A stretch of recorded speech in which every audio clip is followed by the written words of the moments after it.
Hello everyone. This is our third show, monthly show. Damien John Kelly House, which is a recovery centre in Liverpool where I work, and our guests are all former residents or people connected to the organisation somehow. So, usual shit, we play some music, we talk about why we've chosen them songs. In between, we might talk about recovery, but there's no plan. Fucking anything could happen here, you know that. Yeah, this is Johnny anyway. Johnny, what are you doing here, man? Alright, PJ. So I moved here 3.5 years ago. We are telling our war stories. Long story short, I'd lost everything in my life: drink, drugs, and gambling. Decided I needed to change, and as luck would have it, I've seen this documentary about a place called Damien. Right, we'll come back to that. We'll come back to it. Documentary. We're going to play a song first, and we're going to open up with a bit of reggae.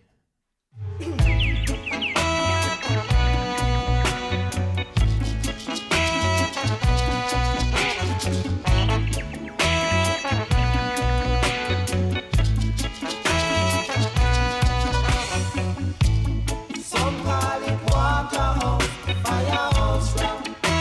Oh yeah. Some call it firehouse, waterhouse rock.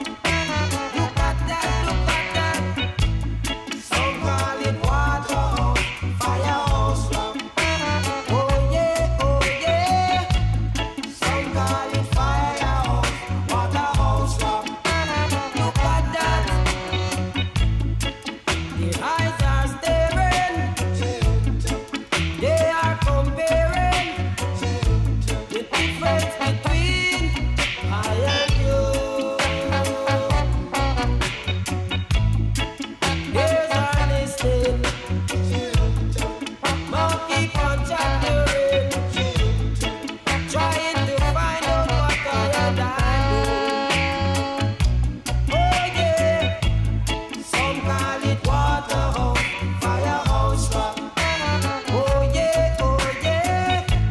Some call it firehouse, waterhouse rock. Look at that. Some call it waterhouse, firehouse rock. Oh yeah. Some call it firehouse, waterhouse rock. Then one day the fire get hot, the house start to burn, and the people were all in confusion. Nothing revealed again in his yard. They now have to storm. They never know his meanings was far from survival. Some call it waterhouse, firehouse rock. Some call it firehouse, waterhouse rock. Oh yeah. Some call it waterhouse, firehouse rock.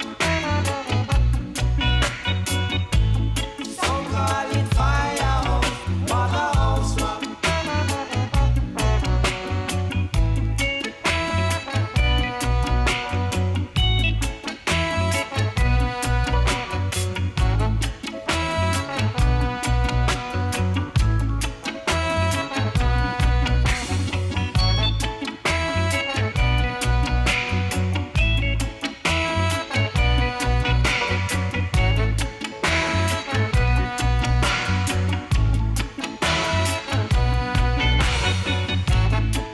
Take a little walk down on the gully bank. Feed the shepherd a feeder. Him say, Lord, get a fight. Come let us share this small morsel. Let's give Jah thanks and praise for living another day. For Rastafari know it all things, and He shall lead the way. Oh yeah. Some call it waterhouse, firehouse rock. Oh yeah. Some call it firehouse, waterhouse rock. Look at that. Some call it waterhouse, firehouse rock. Oh yeah.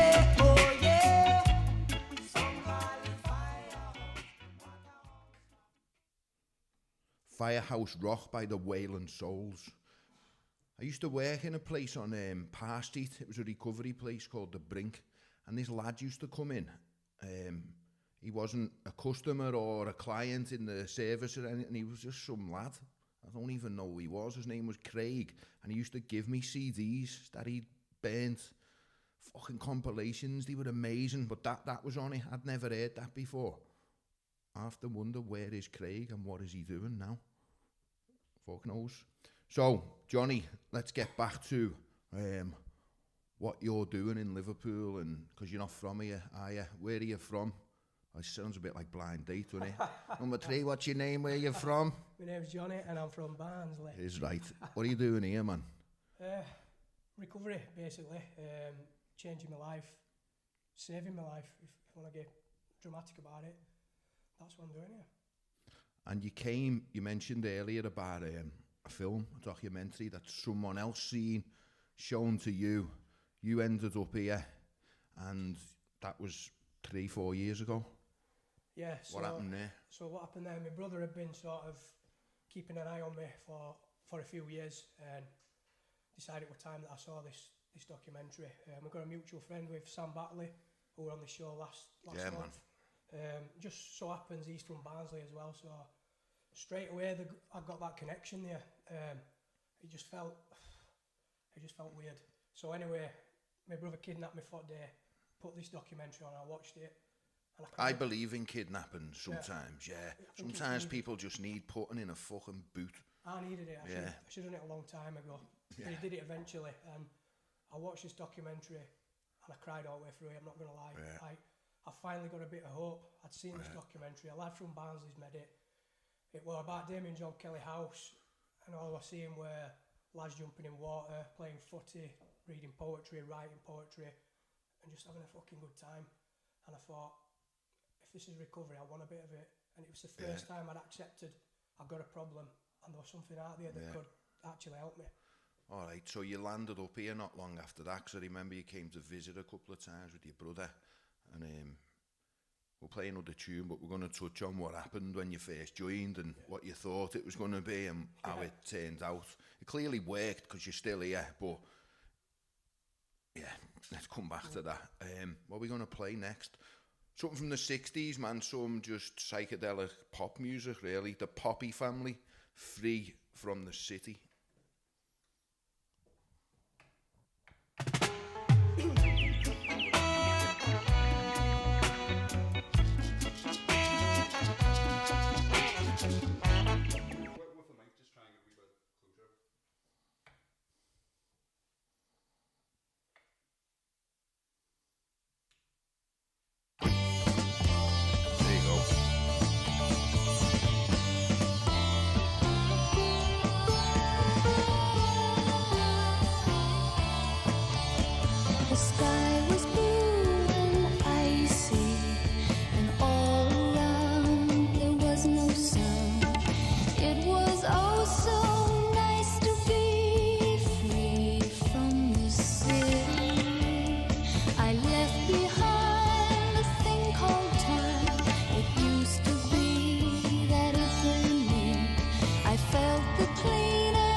Poppy Family, Free from the City, late 60s, I think. Fucking classic.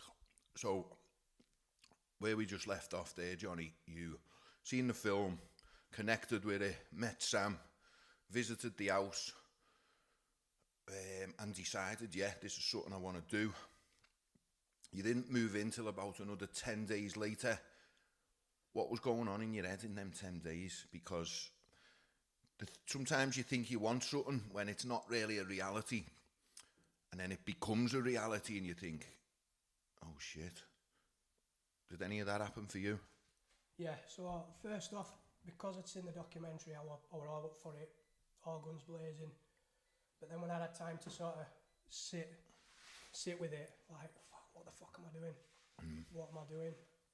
Because you get that thing like, what am I going to be without all that shit, drinking, drugs, what am I? Who am I? I had all that going through my head. So we're up and down, to be honest with you. More up, like I said, because I'd seen that, I got hope, and I thought I was going to come along, start playing footy again, jumping in cold water, doing a bit of poetry, a bit of art. Thought that were it, and that'll do me. So that kept me going. Yeah, okay, so when people do move in and they realise it's not all like that, because there's bits we can't put on social media, or there's bits we definitely will never film. So we're just going to play a song choice of yours, and then we're going to touch on that, because a lot of people get a fucking culture shock. I think you were one of them. Right, but tell us about this tune, why you've picked it, who it is. So this tune is by a band called Million. It's two of my good friends from Barnsley, who have been behind me all the way. I love the music as well, one of my favourite bands of the last few years. I just mentioned as well, one of the lads in the band, the bassist, Sam, he stopped drinking in solidarity when I moved over here, so this song's got a lot of meaning to me, and it's Druggies by Million. Hit play, man.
Yeah, million.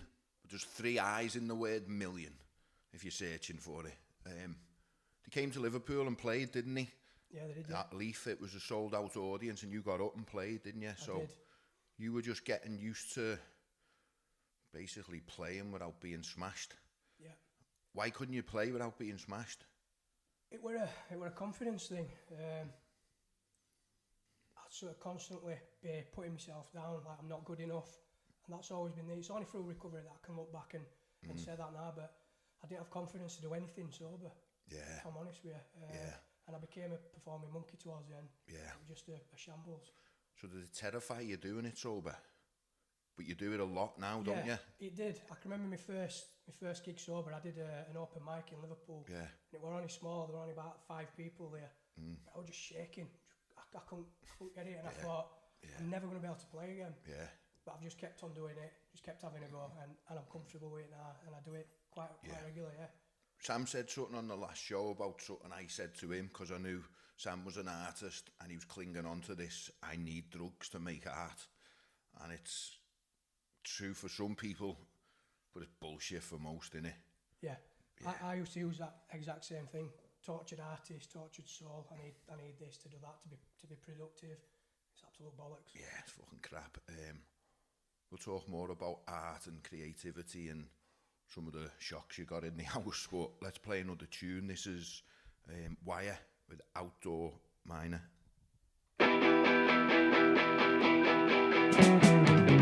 No blind spots in the leopard's eyes can only help to jeopardize the lives of lambs. The shepherd cries. An outdoor life for a silverfish, eternal dust, less ticklish than the clean room a house gets away. He lies on his side, is he trying to hide? In fact, it's the earth, which is nonsense, but he lies on his side, is he trying to hide? In fact, it's the earth, which is nonsense, but face worker, a serpentine miner, a roof falls, an underliner of leaf structure, the egg timer. He lies on his side, is he trying to hide? In fact, it's the earth, which is nonsense, but he lies on his side, is he trying to hide? In fact, it's the earth, which is nonsense, but he lies on his side, is he trying to hide? In fact, it's the earth, which is nonsense, but he lies on his side, is he trying to hide? In fact, it's the earth, which is nonsense, but Outdoor Miner by Wire.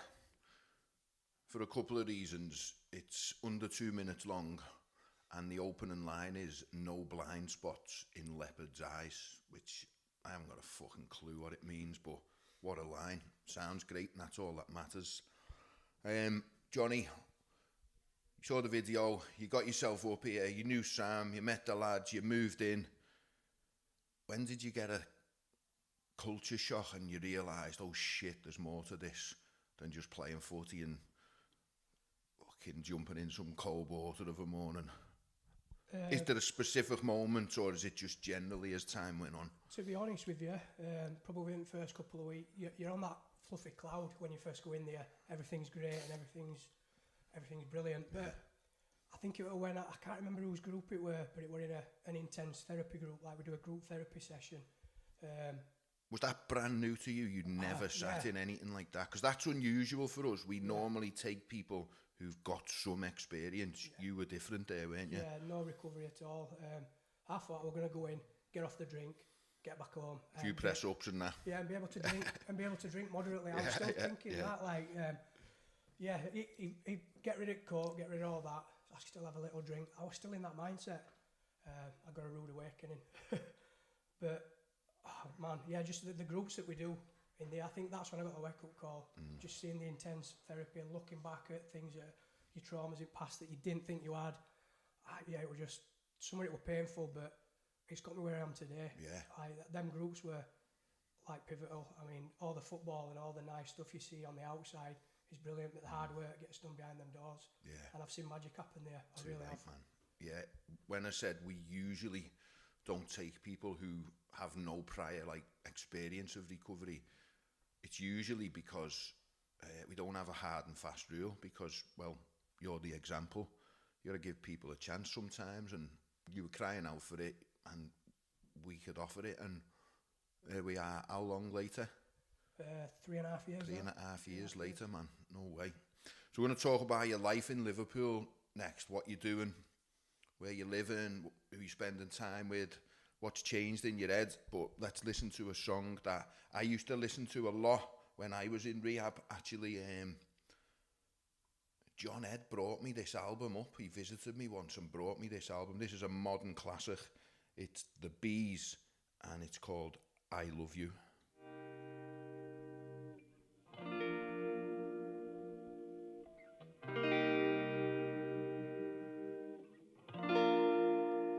That's not The Bees, is it? I just need someone in my life to give it structure, to handle all the selfish ways I'd spend my Let's time play something else. without her. Play You're this. everything I want, but I can't deal with all your love.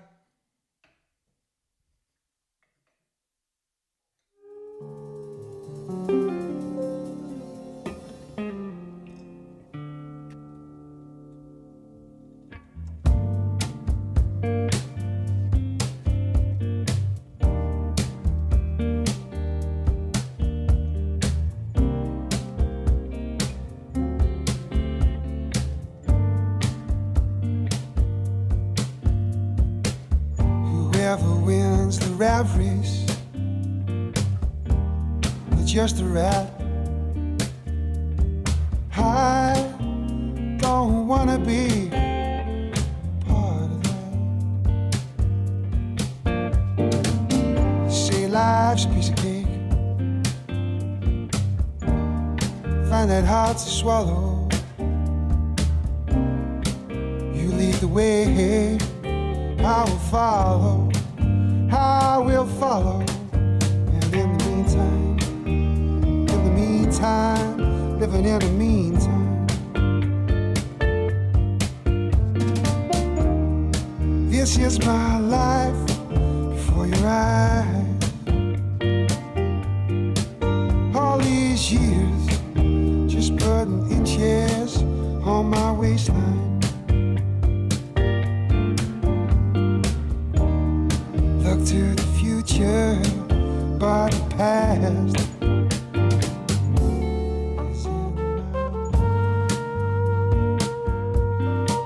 is in my mind. It's in my mind.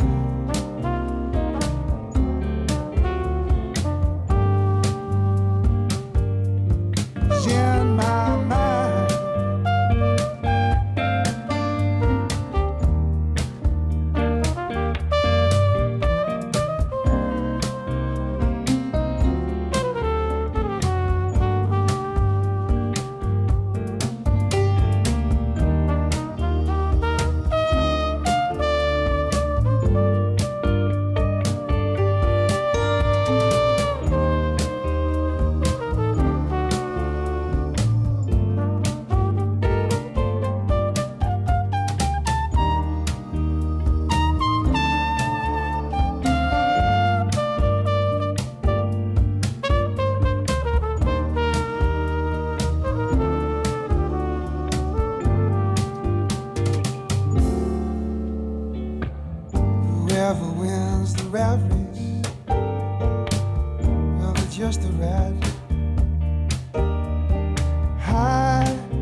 swallow. You lead the way, I will follow. I will follow. And in the meantime, it's just a mean time in the meantime. This is my life for your eyes. All these years, just putting inches on my waistline. Look to the future, but the past is in my mind. In my mind. In my mind.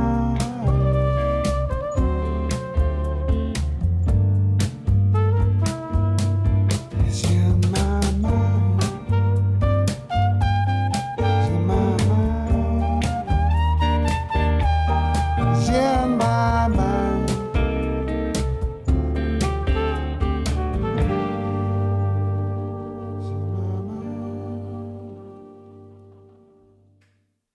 Right, I was going to play the Bees, I Love You.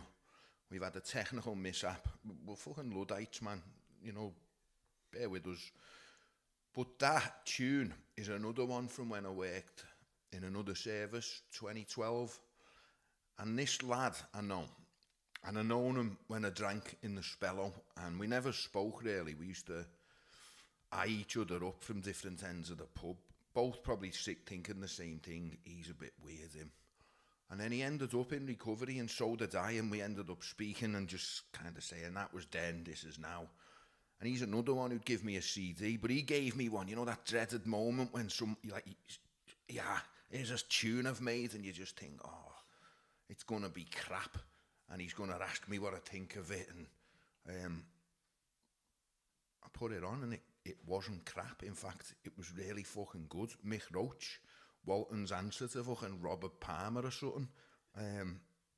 It was very surprising, like, and I couldn't believe it. And that tune ended up getting released on like Kenneth Baker's label and selling loads in the fucking German iTunes charts or something like that. But have a search, because if you like that, he's got plenty of others like that. Mick Roach, Walton, who'd have thought it, man? But where were we with you, Johnny? We kind of like, you got in the house, you settled down, you realised it was going to be hard. What was the bit where you started to think, I'm enjoying myself here? What were you doing that was equating to you enjoying yourself? Enjoying your life without drugs?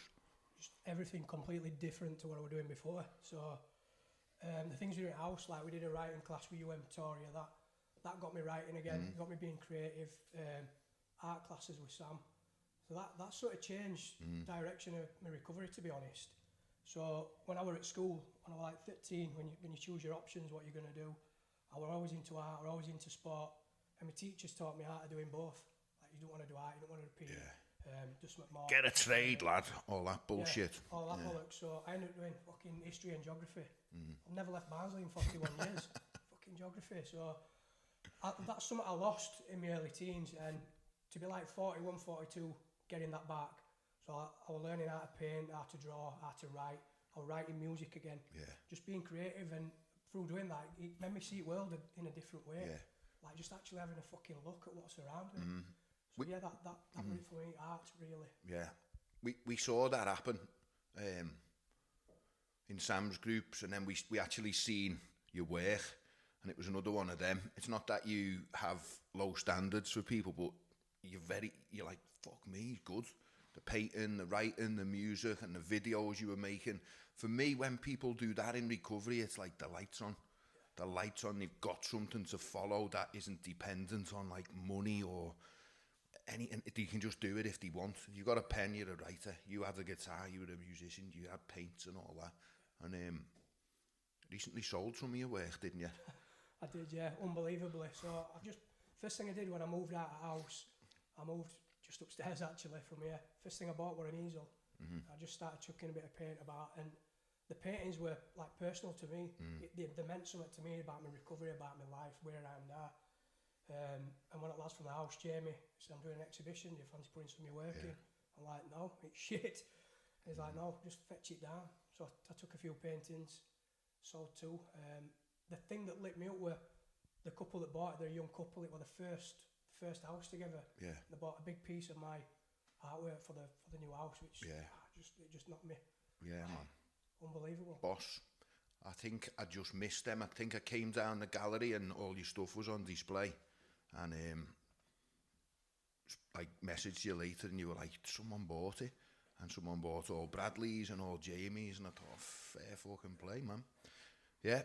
Your tune is next, Johnny. So tell us who you've chosen, who it is, what it's about, how you know it. So this next one is by Kane Garcia. He's a local lad. I'm fortunate enough to meet through being in recovery, through getting the new job that I've got. He's a lovely lad, good-looking fella. I hate him, talented. And this is his single. It's called Catchphrases.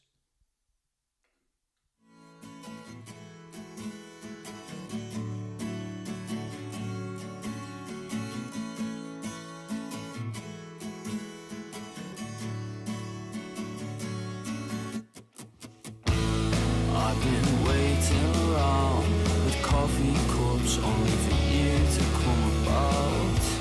And I know we met in a brief exposed. I knew I liked you anyway. And I will try my best not to drag this out. You take the midnight bus to pull my hair, to lay about, to fuck around. Oh, but the catchphrases are out. I think we both knew better.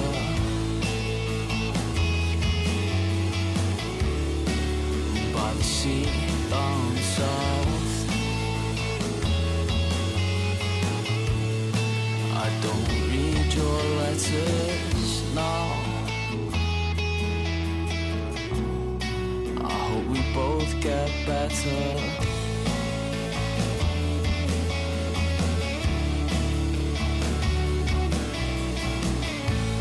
Don't fall apart, baby. We just talked about the days. Curtains closed, we're drunk and I'm afraid. Feel this way by now, but I've come to realize it somehow. Oh, Alice, what to do? I don't blame you or myself. I think I really need some help, but now there's nothing left to sing about because the catchphrases are out. Both knew better.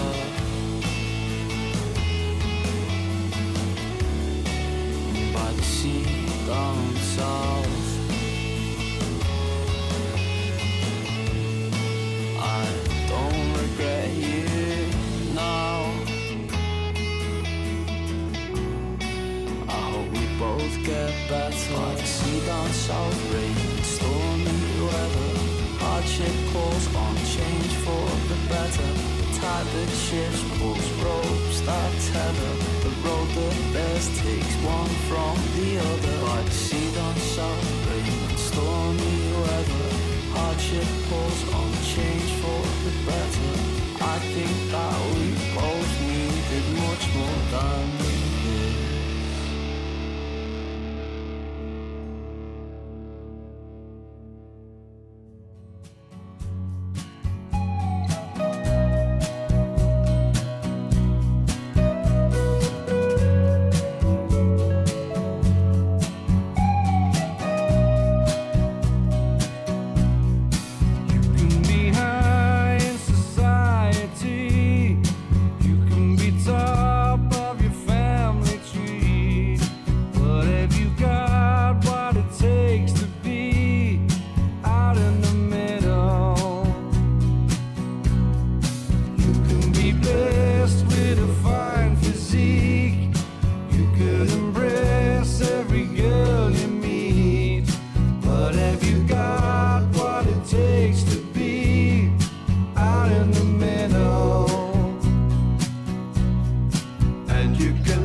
have a suit from Savile Row. You can have a yacht down in Monaco. But have you got what you need to go out in the middle? You can have money, you can have fame, you can have crowds calling out your name, but you have only yourself to blame out in the middle. And you can pray to any deity you like. I'm sure he's got a lot of better things to do with his time. With his time.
What was your pick just then? Who did we just listen to? It was Kane Garcia. Kane Garcia, that's the lad. So he's a young local lad who's having a go and getting shit done, finding band members, writing songs, performing, recording, releasing.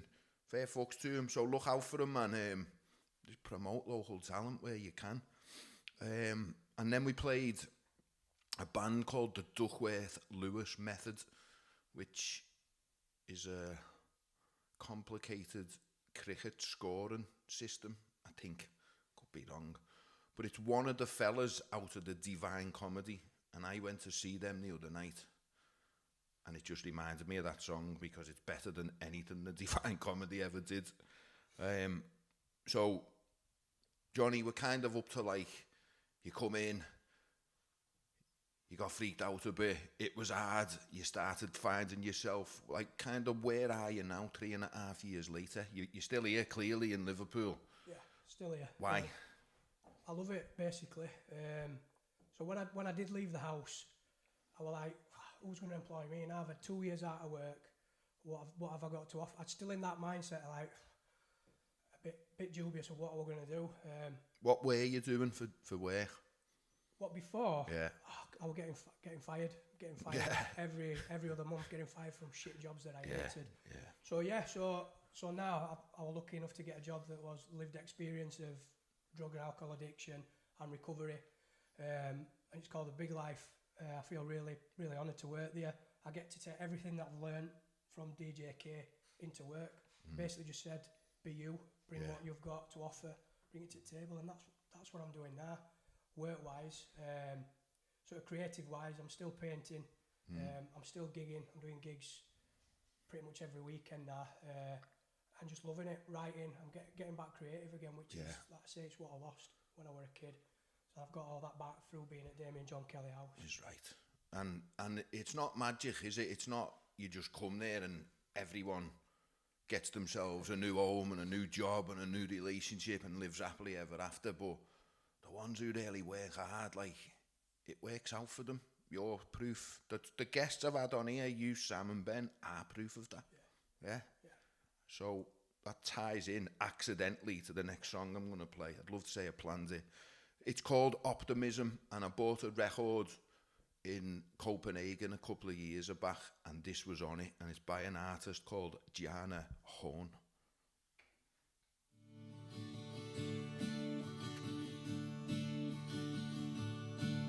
Asking you what's on your mind. Can't tell if you're quiet or tired. Staying up all night to find out what's left to find out. If the sun comes up, we'll know. Baby, there ain't no clouds. Baby, there ain't no crying or figuring this thing out, or really, really trying to. You've gotta tell me how you feel. I've gotta tell you how I feel. Baby, there ain't no doubt. Baby, there ain't no thinking about how to go from here, or how to be being untied. If that's how you feel, I've gotta tell you how I feel.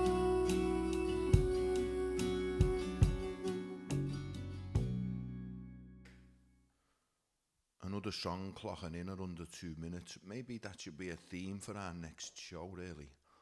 Who knows? But would you say, Johnny, that, like, because externally everything's changed. You got a job you like, you feel at home here, but they're all external things. What happened internally for you to actually settle down and become a reliable employer and, you know, keep on top of your bills and get yourself a new partner? What actually happened internally? Fucking miracle. You had a lobotomy, lad? Yeah. No, I think just being sort of in tune with myself and being happy with myself. Like I say, I still get them days where I second guess myself. Am I good enough? Even in my relationships, like, am I good enough? Is she going to find out that I'm a knobhead and all that? But Maybe she already knows and she's into it. I think everybody does. But just being comfortable with myself now. I've got a bit of peace. Like before, I always had something going through my head. I was always hiding something or lying about something. But like now, my peace and my life beyond my wildest dreams is like sitting at home with Emma, arm round her, dog curled up next to us, and just being comfortable in that silence and not worrying that I'm hiding something or just that peace, and that's all I ask for, and I've got it. Yeah, that's it, innit? Like, everyone wants new jobs and more money and better houses, and they may or may not happen, but what you've just described there, as you were describing it, I can remember just being fucking desperate for that. That's all I want. That's all I want. Well, that's nice, innit? Yeah. That's right. Play another tune. This is... Who the fuck is it? Oh, it's Damien Gerardo with Allocate.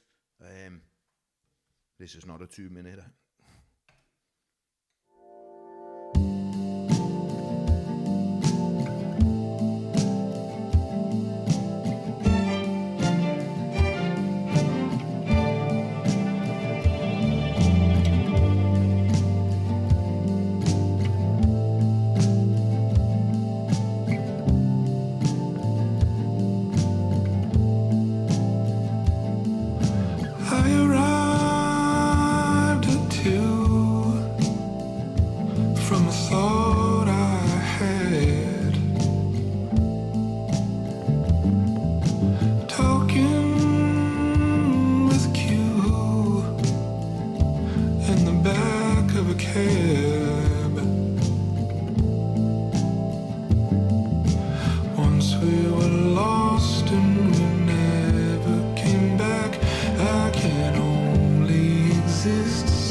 great in.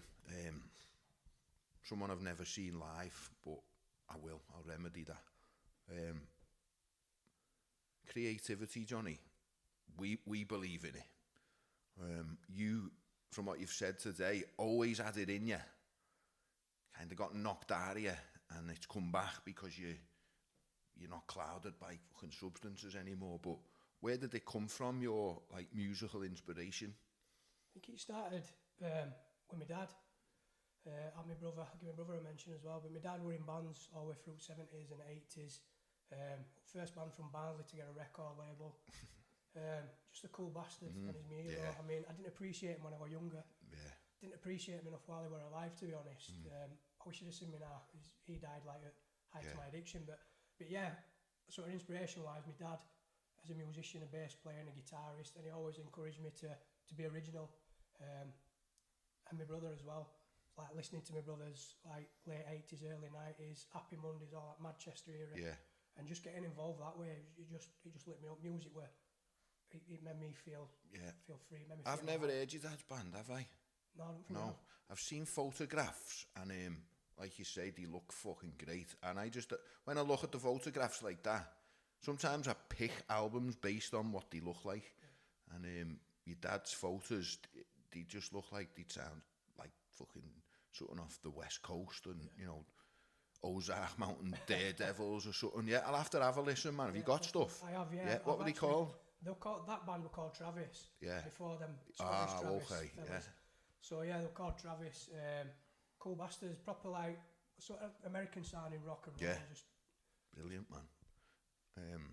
You're gonna pick one now, aren't you? Yeah. So this next song is by South. It's called Paint the Silence.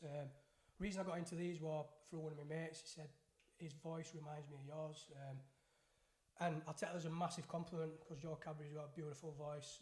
It's powerful, but it's soft and it's vulnerable as well, and that sort of echoes like my recovery. So that's why I picked this song. Sound. Let's have it.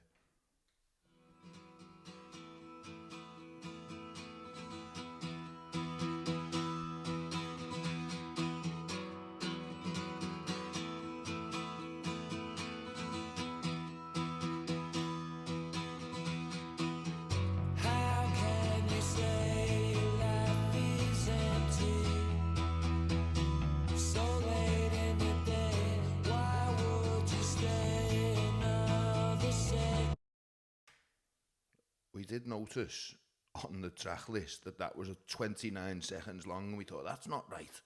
So there's the first 29 seconds of South, Paint the Silence. We've created a cliffhanger. Like if you like it, go and listen to it.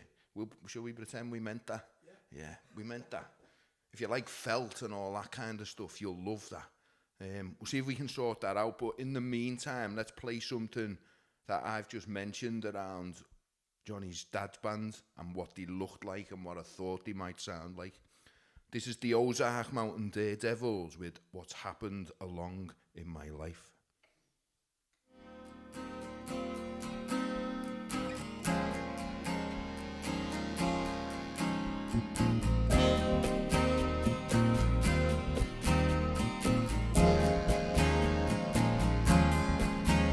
I've been sitting today, looking out over my land, a home of my own. I'm so lucky for all that I have. If everyone I knew could feel the way I do, I'm so amazed at what's happened along in my life. I don't deserve all the right turns along the way. If everyone could see the smile you put on me, I'm so amazed you just happened along in my life. I really like the way it feels with you, and I really think our love will slide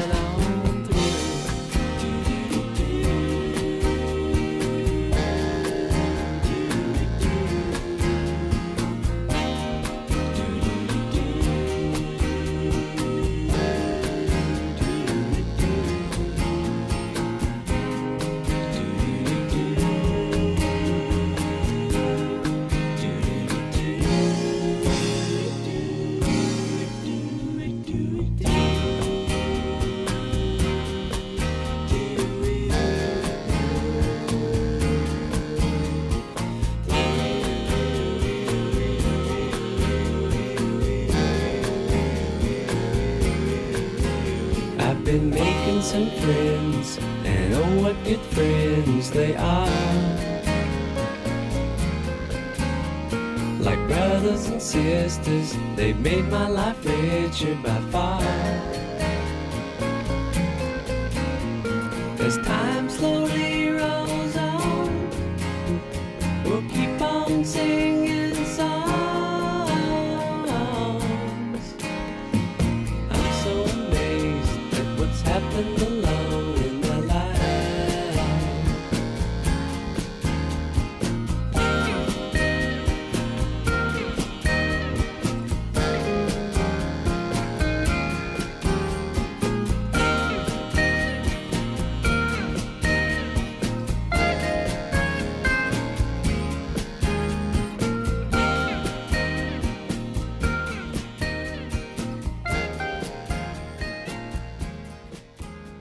Y'all fellas band sound anything like that? Just say yeah to make Yeah, me look just right. exactly yeah, like yeah, that. Thought so, yeah. All that shit you went through, Johnny, and I'm talking about the shit in the house, not in addiction. I'm talking about tough moments where you thought, what am I doing here? I'm getting off. Why am I putting myself through all this shit? You stayed, you saw it through, and it's now like years later. What have been the results of that? Payoff's been massive. Just while I was in house, like the opportunities I got, I've done like two art exhibitions in Manchester. We've had a Booker's poetry published. We've had an art book published. Done my first sober gig, just like little landmarks like that. I did the 3 Peaks, which is like fitness wise, I was pretty much like 80 years old before I got in house. Did 3 Peaks. And like, I think the biggest payoff for me, not just my piece, which I spoke about earlier, but piece for my mum. My mum stood by me. All them years she stood by me through all the shit for her to finally be able to go to sleep at night, because she couldn't sleep for the last few years. I've met your mum. You know what I'm going to mention here, don't you? This famous Barnsley pies that she brings. She said, Johnny's mum, Kath, quite often sends boxes of these steak peppered pork pies to the house. Pies, yeah, they don't last long. Like, yeah, they just go in about 5 minutes. Yeah, but the opportunities you got here, exhibitions, just meeting people. Liverpool became your own very quick, didn't it? Yeah. Because you just mixed and integrated where you said yeah to things, and that's kind of the key in it. Exactly what it is. It's right. It leads into next song, which is Brian Jonestown Massacre. While I was in house, I actually got the opportunity to write a gig review. So I went and watched him at Camp and Furnace, wrote this gig review, and he actually retweeted it, if I remember right. So this is Brian Jonestown Massacre. He's right, man.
their best song by a country mile.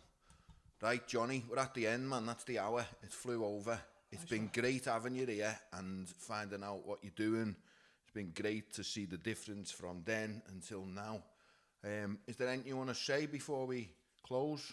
Yeah, I want to mention my brother as well. Before I go, if that's all right. So, like if it wasn't for him, you wouldn't fucking be here, would exactly, you? Exactly. You know what I mean? I owe a lot to Fair him. play. So, and also when I moved over here, he stopped drinking and he's still not drank ever since. Like, so we know about that.